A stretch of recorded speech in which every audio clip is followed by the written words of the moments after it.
আপনার যতই টাকা পয়সা থাকুক না কেন, তবুও সন্তানকে শিক্ষা দিন যে কোনো জিনিস ভাগ করে খেতে হয়।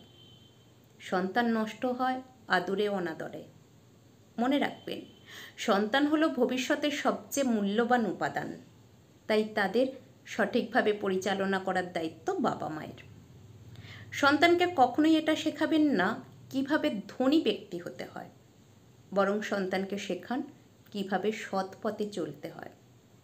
সন্তানরা ছোটবেলায় কাদার ঢেলার মতো থাকে, তাদেরকে যেভাবে আকার দেবেন তারা সেইভাবেই আকার নেবে।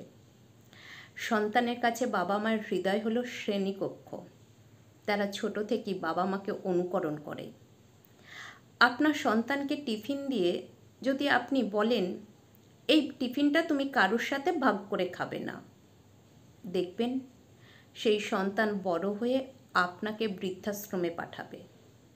কারণ সে আপনার কাছ থেকে শিখেছে কোনো জিনিস অন্যের সাথে ভাগ করে খেতে নেই।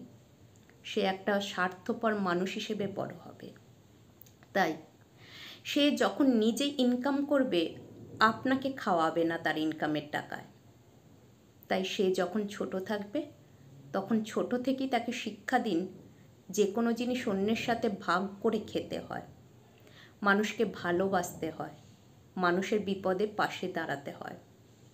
তাহলে দেখবেন সন্তান যখন বড় হবে, সে শুধু আপনাকে নয়, পৃথিবীর মানুষকে ভালোবাসবে।